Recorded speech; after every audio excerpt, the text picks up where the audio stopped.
and certified diabetes care and education specialist. And I'm very excited to welcome Chef Ronaldo for his live cooking event. He's going to be making a late fall soup that's perfect for the weather. Yes, what's up, guys? How you doing? My name is Chef Ronaldo Linares. Sumi, thank you for the lovely introduction. Today, we are definitely going to be cooking something delicious and just a little bit behind the scenes, peeling back the onion, not the curtain, because we are cooking. We've been trying to do this for a couple months, but we had a few things come up. But we are here and we're excited. We're going to be cooking some awesome food, really delicious, that is diabetic friendly. But the key component here is flavor. One of the things, Sumi, that I get a lot from people is like, oh, but having diabetes type 1 or type 2, you can't eat this, you can't eat that. But I think that's wrong. You can eat certain things. You just got to be careful. Follow the nutritional guidelines given to you by the American Diabetes Association. And I think you're set. Absolutely. Yeah. And so we definitely see that with your recipe today. It's very heavy on nutrients, but low in total carbohydrates. There's no added sugar. It's very low in sodium. So those are all the things that we look for. So I'm really excited to see how you prepare it so that people at home can do the same thing. Yes, definitely, definitely. Before, I got to put a plug in. As you guys know, if you don't know, I am the author, along with the American Diabetes Association, of Chef Ronaldo Sabores de Cuba. It's Cuban cuisine, but a modern take on it, with all the flavors, all the traditions, where you could get in there, get a little dancing, get a little cooking, and you'll be good to go. So let's get to the dish we're cooking. So we're cooking a late fall soup. It is something that I love to make. Not so much. I like to eat it, but my wife loves it. So this is something that I think carries a lot of flavor when it comes to the acorn squash that we're using. We're using delicata squash, and when you roast that, which I'll show you in a minute, a lot of natural sugars, a lot of natural flavor comes out from within. So you don't really need to add all the salt and all the pepper. You get to add natural flavors like thyme, like garlic, like the natural process of the heat working itself through all the fibers of the acorn squash and the delicata squash, and bringing really, really great flavor. So let's go through the ingredients. I spoke about the squash. We got some thyme here at the bottom. Right over here, we got some beautiful thyme. We got some garlic cloves. Gonna have a half an onion, which is gonna be roughly chopped, and the celery is gonna be roughly chopped. It is important here, they're both the same size, because we are going to put it on a pan and we're going to cook it, right? So it gets nice and translucent. We're going to add a little bit of oil, which we'll do that in a minute, and just kind of really bring those flavors together. So, Chef Ronaldo, Yes. I'm not familiar with those squashes. If I wasn't able to find those at the grocery store, is there any alternatives that I could use? Oh, yes, definitely. No, Sumi, yeah, definitely. Sorry, you have broken up there. No, you could definitely use other squashes. Like this particular, I just really like the combos, but you could go and like butternut squash is amazing. Butternut squash, to me, it's like a little sponge that just absorbs flavor. So if you don't have thyme on hand, you could use sage. You could use some oregano. You could use other herbs, or just combine those herbs together. Those just added flavor, and you're not adding additional calories by adding herbs. Is that correct, Sumi? I don't want to give misinformation. That's awesome. Right. I read the book.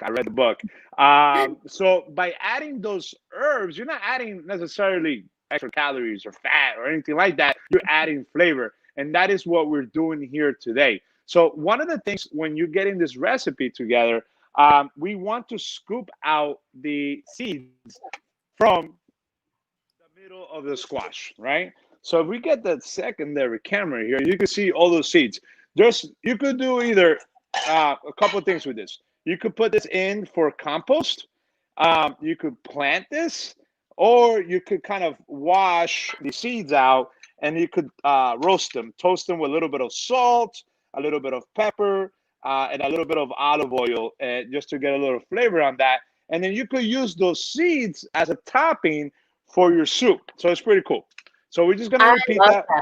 Yeah. So we like. So have you? I mean, when you've made. I mean, do you cook often, Simi, or no? I do, and actually, I'm always looking for ways to use every part of whatever I'm cooking with. So Uh-huh. those using the squash seeds sounds like such a great idea because I really like pumpkin seeds, and Oh, they're yeah. actually very, very nutritious. A lot of Hmm. protein, a lot of fiber, a lot of heart healthy fats. So I definitely like your idea of using them and not throwing them away. Oh no, yes, definitely. So like all you have to do is take them, you wash them up a little bit, make sure you remove all the like pretty much like the little fiber from the little, all those little strands and everything from the squash. You remove that, you let it dry, and then you kind of toss them in a little bit of flavor, seasoning, and then you put it in the oven, toast it, take it out, let it cool down, and then you could do that pretty Yeah. much with all the seeds. So let's move to our next step. Our next step requires us to do a couple of things here. We're gonna get some garlic cloves. We're gonna put the garlic cloves whole, right? One in each half, right? As you can see, there's one in each half, and that's going to do a few things here.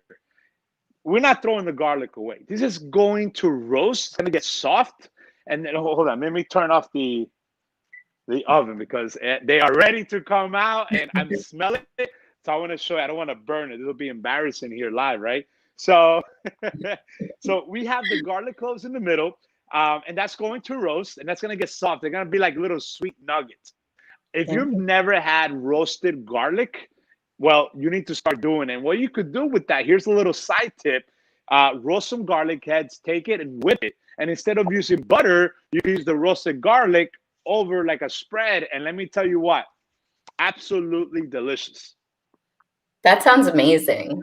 Yeah, no, it's really good. So next up, we have our beautiful thyme, right? We got really, really nice thyme. You hear the bell. Family's here. So we're gonna put it right in the middle. A few sprigs of thyme, right in the middle there, as you can see.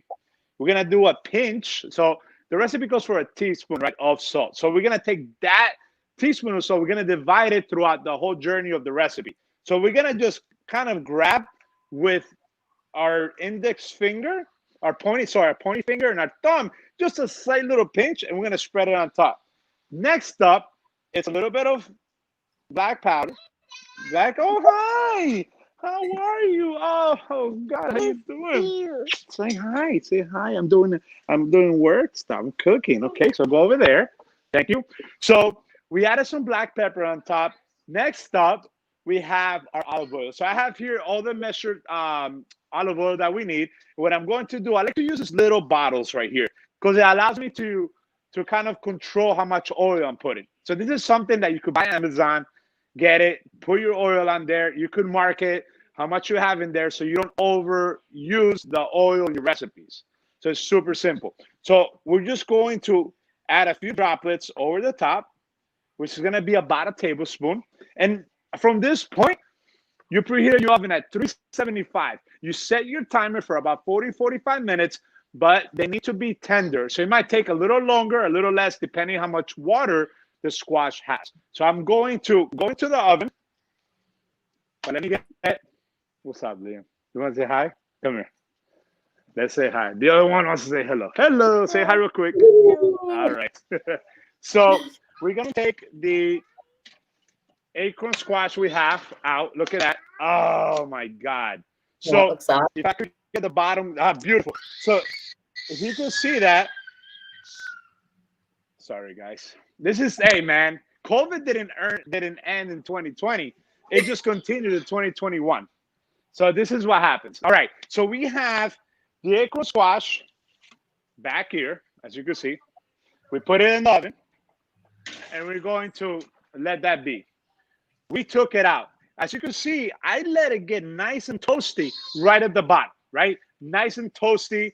And that right there is the natural sugars from the delicata squash and the acorn squash that is being held within, kind of coming out and toasting. So it's an added flavor, an added bonus that naturally this gives to you. All right. So we have that there. It's cooling down. I'm going to show you what I mean about the garlic. So we have the garlic clove. So check that out. You see that? That's just absolutely delicious. Assuming you take that, you whip it up over a nice flaxseed toast or something, a little bit of avocado. Oh my God, you would That, be in heaven. I I have can a question imagine. for you. I have It a looks question good. for you, Sumi. So Yeah. once you bake all this, the nutritional value, does it change much? Can you tell us a little bit more about that, please? Sure. Yeah. So it actually really depends on the actual nutrients within that fruit or vegetable. Okay. So some people do get concerned that if they, overcook a vegetable that they're preparing, that it's going to lose nutrients, but that's not always true. So certain vegetables, and actually this is true of things of like carrots and squash and like sweet potatoes, Mm-hmm. um, things that have carotenoids. Cooking actually helps to break down some of those outer layers so that it's easier for your body to absorb them. Okay. So the way that you really lose a lot of nutrients with fruits and vegetables is like over processing them. So like as soon as you start cutting them up and they get exposed to air, that can Yeah. sort of decrease some of the nutritional quality, but you're still going to get the fiber. You're still going to get a lot of the benefits. Yeah. But we're not like talking about big percentages, like minor changes, right? No, yeah, Oh, okay. no. And I think it's so wonderful that you address not just the ingredients that you put in your food, but how you prepare it. Because that roasting and that natural caramelization prevents Yes. you from having to add any sugar, which we 100. still have in the canned Yeah. soups. No, 100%, Sumi. It's like, it's pretty much like, I tell people, like, understanding your ingredients, understanding, papi, no me corra, por favor. So understanding the ingredients, hey, you have to be a dad, guys. So understanding the ingredients is key, because then you get to find out about the inner workings of each ingredient you're using, and it keeps you from adding, because a lot of people divert to salt, right? This bad boy right here. So Yeah. black pepper and cumin and garlic powder, those are flavor enhancers, right? Yeah. That helps this onion brighten up.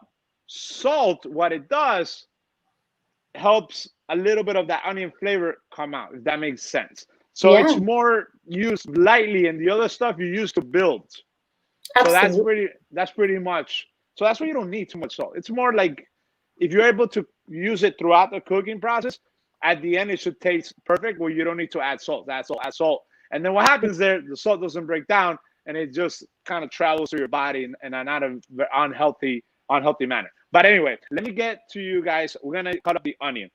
The reason I want to show you this, there's so many ways people cut. So they come here, they come here. They hold the knife. They hold the knife with the thumb, pointing finger up here, around the handle. There's no leverage, and that's how people get cut. So the way to hold the knife, real quick, here a little tip: you're going to grab with your thumb. You're going to put it on the inside, pressed right here.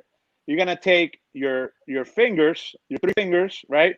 Your middle finger, index finger, pointing finger, and then you're gonna move that pointing finger right on the other side of the thumb. So you have full control.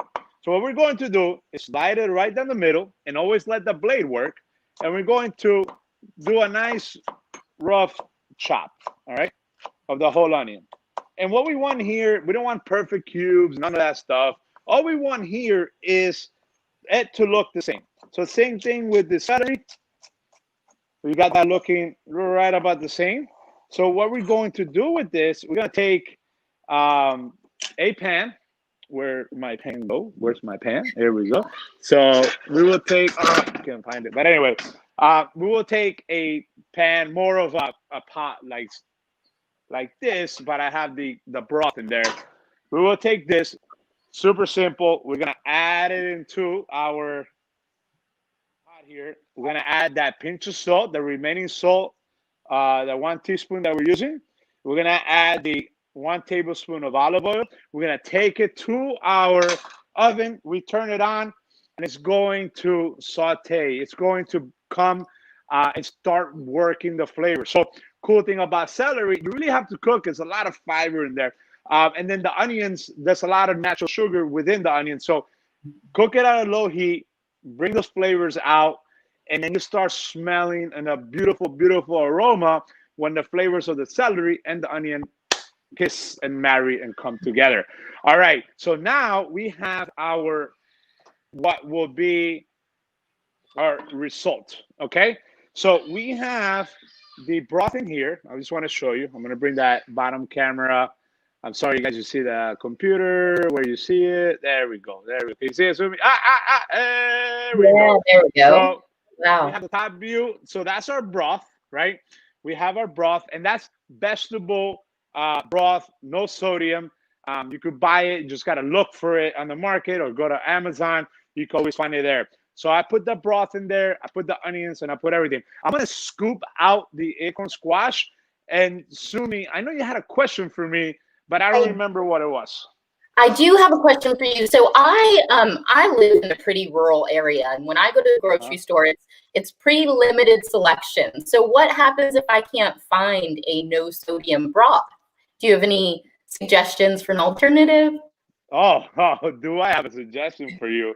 I'm actually going to show you what you could do. So when I have a feeling, Sumi, you like to cook a lot, right? We spoke I about that. do. So what you could do when you're cooking, all those stems from the veggies that you have, from the onions, from the carrots, the celery, fennel, other herbs, other vegetables, you save them. You put them in a big 1 gallon Ziploc bag, and what you're going to do is you're going to freeze that. So when you Okay. have that gallon filled up, guess what? It's stock. That's when you start making your stock. And I'm going to show you how to do that in 1 minute. Let me finish scooping Awesome. out. And look how easy. This is how easy it should come out. Where like you're Awesome. literally sliding, getting the tip of the spoon and putting it right there. So this is what we're doing. I Yeah. completely did this backwards, but it's all right. I'm supposed to put this in the blender and then put the broth and then whip it, but whatever. This is what's It'll all happening. Yeah, it'll work out. It doesn't matter. It doesn't matter.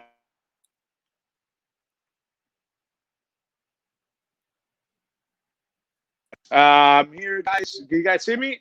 Yes. Yes. Yeah, I can see you. It's a little bit broken up, All but right. We're seems to back. be We're back. yeah. Awesome. All right.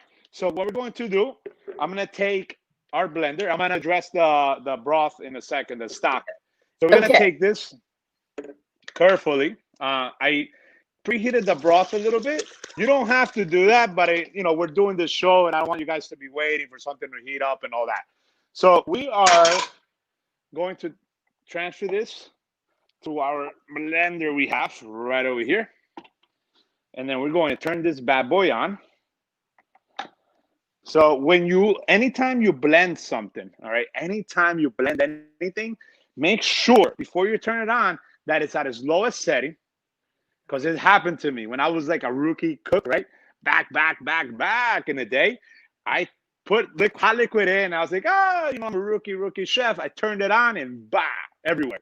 So God. ever since then, always before you turn it on, make sure it's on lowest setting possible. So what you're going to do is you turn it on, and now we're gonna let it work, right? So we're gonna do this. We want to do this for like a good 3 minutes until everything has been incorporated. And if you don't have a good blender at home, you could do it for about 3 minutes and then you could pass it through a strainer. All right. So I'm gonna set this off to the side. I'm gonna set Chef, this off to the side. Can you guys hear that? Is it making too much noise? no, it's fine. It's fine. Okay. So let me go. Let me the broth. All right. So what I got here is a pot of water. I had a feeling you were gonna ask me that question. So we have a pot of water right over here, and since I'm a private chef, right? So I have weekly clients that I have to take care of. One, their weekly food, and I have a big private dinner tomorrow. Very excited about that. I literally been cooking all day.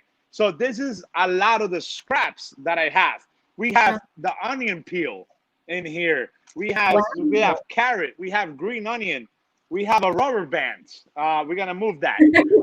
We got some herbs. We got a lot of different things, and all you have to do is get your broth.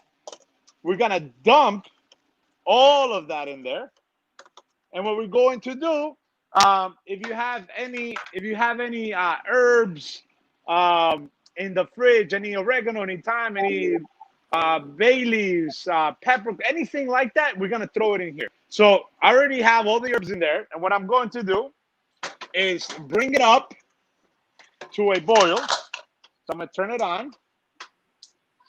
So I'm going to turn it on. I'm going to bring it up to a boil, Sumi. And once it starts doing a rolling boil, I turn the heat down.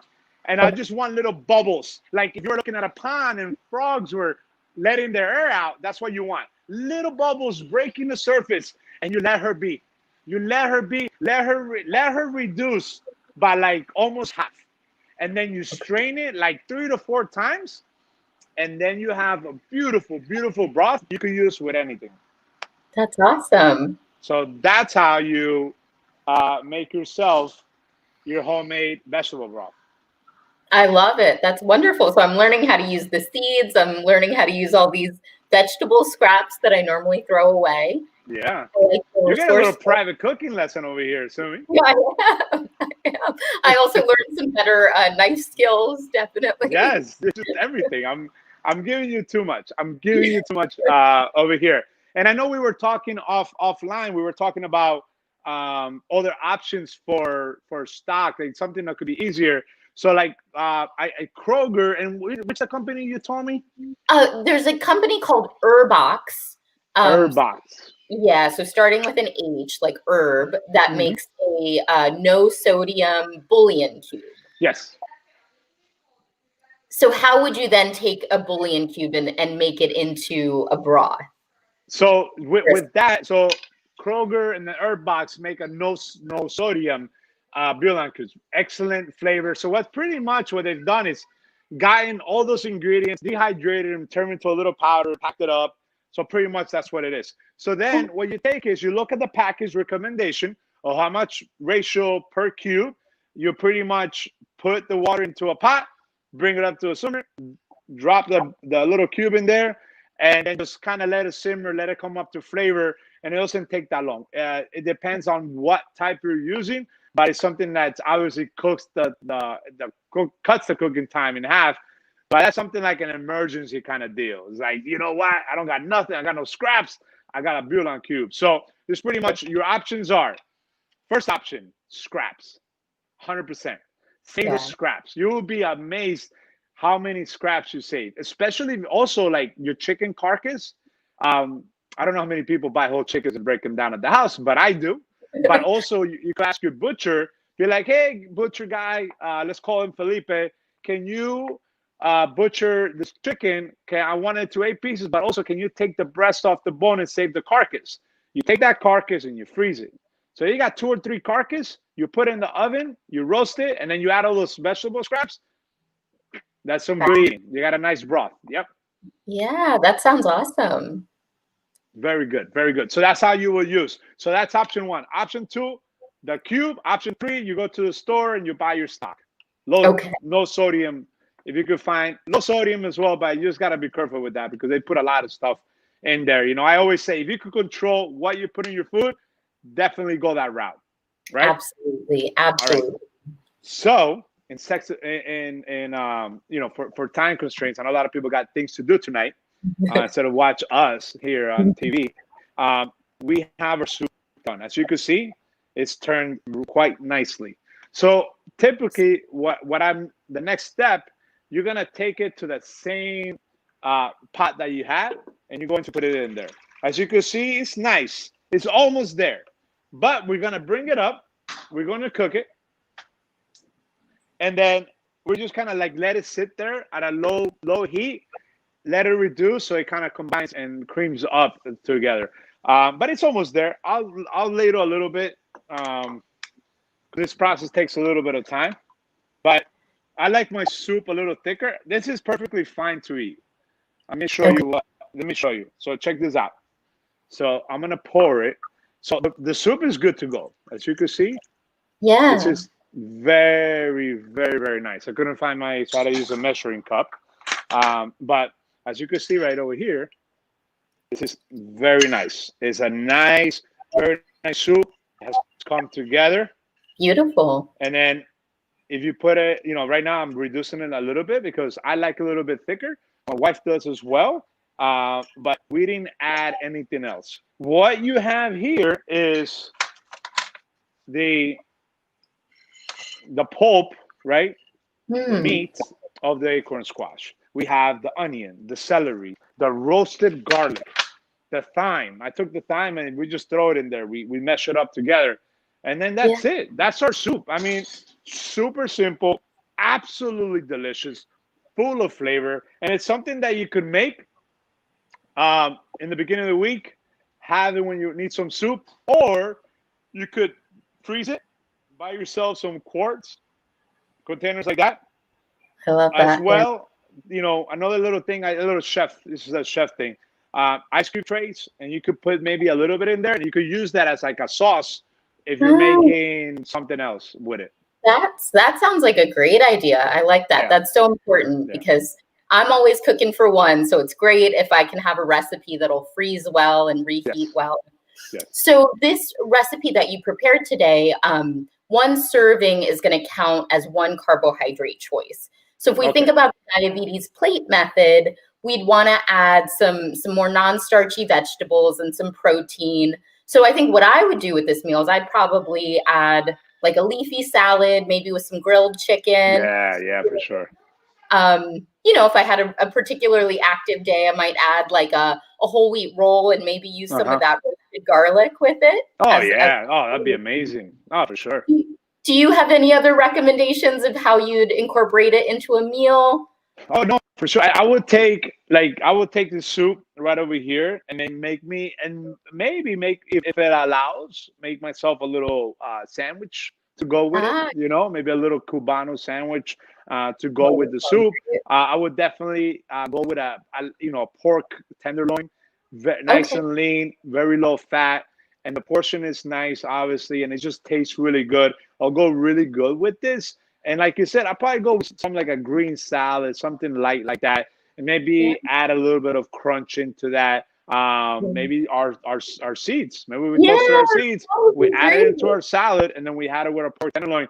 Definitely, Oh, I think that's something that we could definitely do. Kind of put it all together and make it work for us and fill us up because that's yeah. the key. And this is something super super delicious. That sounds amazing. So you would say that the pork would complement those Oh yeah. flavors. Oh, 100%. 100%. That's Ooh, something that I mean, you got to think about it. Like, what if you're gonna do a protein with it, right? Like an animal protein. You will go with this like a chicken or a pig. Why? Because they're pretty much grazing out in the area where they might come across a pumpkin and eat the pumpkin. yeah. So you want similar flavors Okay. because then that soup and that in this case the soup and the pork tenderloin would taste that much better because they're complementary flavors. So anytime you cook, you know, you look at it that way. You have a chicken. What does a chicken eat? And then that's how you Mm. could do your pairings. So it's Oh, like that's so really, cool. yeah, yeah. Man, maybe like I learned that little trick probably 12, 13 years ago from a chef. He's like, Ronaldo, always think about it like this. Like, what does the animal eat? And just pair it with that. It's the most simplest way to do it. And you Yeah. can really execute like high level dishes that taste amazing at the comfort of your home. Wow, that is awesome. I learned so much. Thank you. Oh no, you are very welcome, Sumi. This is a blast, and I hope everyone out there has had an amazing time. So, questions? Has there been questions popping up? Is there any questions that we could answer for the public? So far, I have not seen any questions come through. Um, let me let me take a better look here and So just as make sure I we're didn't looking, as you're looking, so miss um, Diabetes Food Hub, you guys could go there anything. to Yes. find more recipes like And this this one. recipe You as could well. find a bunch of great recipes from other great authors that the American Diabetes Association has authored throughout the years, and it's pretty amazing because it kind of gives you a complete breakdown of your micro your carbs, your proteins, your macronutrients, your carbs, Yeah. fat, proteins, exact portion sizes, meals, meal plans, shopping lists. I mean, you name it. The people behind the scenes, I know them personally, and they did a great job with it. So that is a great tool. The tools are there, my beautiful people. The tools are there. All we have to do is kind of look. And the American Diabetes Association does a great job with this and providing plenty of resources for you to be able to succeed. And one of the things, Sumi, that I really like that I think started doing last year, like the My Plate method where, kind of lets you know what you should be eating. So Yeah. it's really cool. They actually are doing one for like if you have like a Caribbean diets, they Oh, have a My Plate for that. If they have more of an Italian, or you guys get the point. different So it's cuisine. really cool. Yeah, because you get to see it's like, you know what? I don't eat salad. Like, all right, here's a chicken tomojo with rice and beans and whatever. So it's like it allows you to really really thinking about the consumer. And I think that's great because before it wasn't like that. It was just one plate and that's it. That's not my plate. My plate looks different. Yo soy Yeah. Latino, yo soy colombiano, cubano, y me gusta comer comida riquísima. I love to eat really delicious food, high impact flavors. So when I saw that, when I was doing a something like, I don't know, before COVID, I forget. I was doing something over there, and I was walking. They were giving me a tour around the building, and I saw that, and I was like, wow, this is really cool because they're really thinking about everybody and being inclusive to everyone. So that's something a big nod of respect to the ADA.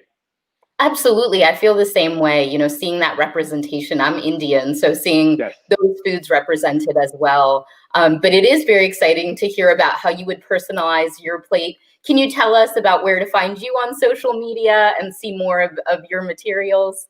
Yes, for sure. So if you want to hire me here in New Jersey, New York, I do travel as well for my clients that take me out, fly me out, and I cook for them for the full week. They're on vacation. I create awesome meals, health driven meals or other, whatever you like. You can find me on social media over at Chef Ronaldo Linares on Instagram, Chef Ronaldo Linares on Facebook. If you're on LinkedIn, we want to connect for any type of business deals, or if you have a question, also LinkedIn's option at Ronaldo Linares. Website, ronaldolinares.com. Awesome. Thank you so much again for your time. This was an absolute pleasure. I appreciate all of the helpful information that you provided. No, it is my pleasure. And everyone, have a great night. Stay safe. Put that mask on so we could stop wearing that mask eventually. And everyone, take care. God bless. Happy New Year and a late Merry Christmas. Happy New Year, everyone. Thank you.